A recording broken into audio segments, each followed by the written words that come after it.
After a year of tapering, the Fed's balance sheet finally captured the market's attention during the last 3 months of 2018.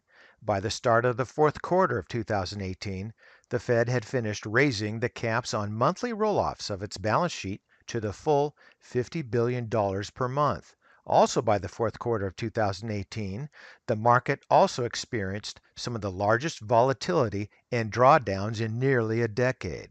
So, keep these dates for 2019 in mind: February 20th, April 3rd, May 1st, and May 15th.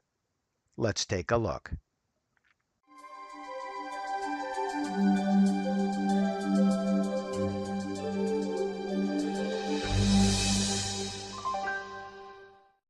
This chart shows the federal Treasury holdings and redemption reductions starting in late 2017 through late 2019.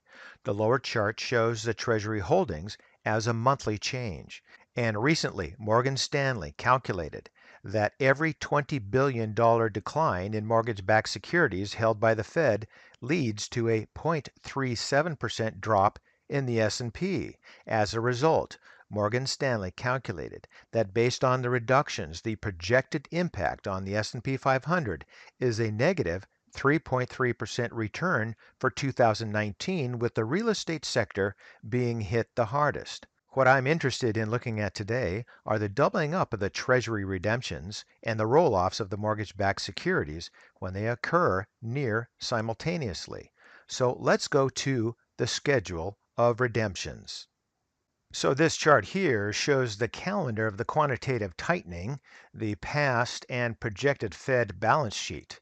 It's four major columns, being the first half of 2018, the second half of 2018, the first half of 2019, and then the second half of 2019. Now, in each of these major columns, there are three sub-columns. This first column here is the date. The next column here is for U.S. Treasuries, and then the last or third column is for the mortgage-backed securities.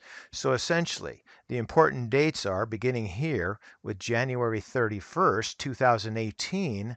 At that date, we had the redemption of $10.8 billion of U.S. Treasuries, and then we had $10.3 billion of roll-offs of mortgage-backed securities. Then the next important date was February 28th here, if you can see the cursor. We had $7.8 billion of U.S. Treasuries redeemed, and then $9.3 billion of mortgage-backed securities rolling off.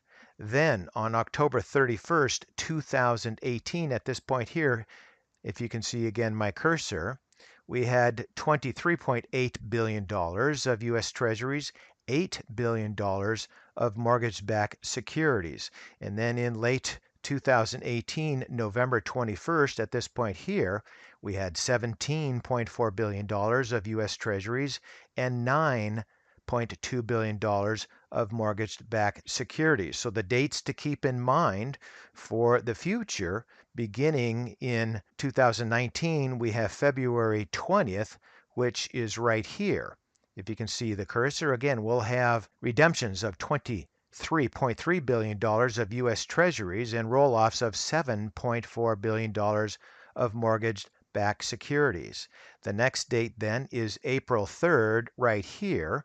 We have $22.4 billion of U.S. Treasuries. We don't have any redemptions of mortgage-backed securities, or rather roll-offs. But at $22.4 billion, that's large enough to catch my attention. Then we have May 1st with $29.8 billion of U.S. Treasuries and $10 billion of mortgage-backed securities. And then on May 15th, we have $19.7 billion of U.S. Treasuries and $6.1 billion of mortgage-backed securities. Now, we have other important dates here in the second half of 2019.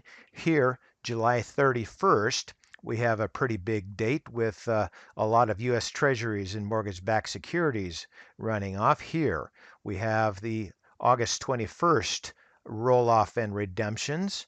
Moving down here, we have November 20th, where again, $24.8 billion of U.S. Treasuries and $9.7 billion of mortgage-backed securities, but that's in the second half of 2019. We won't worry about that until later. So what I want to see is there any correlation between these redemptions and roll-offs and what's happening in the stock market? So let's go to our charts and see. What we're looking at here is the 1-year daily chart on the SPY, and what I've done is I have circled those time periods where there was coincidence on the Treasury redemptions and the mortgage-backed security rollovers. So this was the January 31st time period. This is the February 28th time period. All the way here is the October 31st time period, and then the November 21st time period. And this is the channel that we've been dealing with at least prior to the sell-off at that point here. So going back, looking at these, you could say that this was interesting because we had a pretty big redemption and rollover at this point in time, and then we had the sell-off. Here, not so much. But the redemption and the rollover, again, was not as big as it was back here in January 31st. Now here, in October 31st, this is a relatively large redemption and rollover, so somewhat coincident with the sell-off at that point in here. But now at this bottom point there was a moderate redemption and rollover here, the November 21st time frame, and the market rallied shortly thereafter. So I think that looking at this chart here, you can't necessarily say that there is a causation, and even a correlation is somewhat sketchy.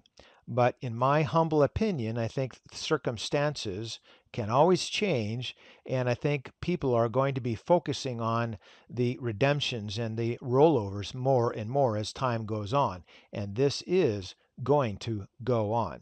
And I will guarantee you that every trader in the country is going to have this schedule in front of him or herself on any given day. So I'm not necessarily recommending that we're going to do any trading, but I think these time frames that show on the thumbnail are going to be important for you to keep in mind. So be careful, be patient. And for today, that's ChewDog Charts. Thank you.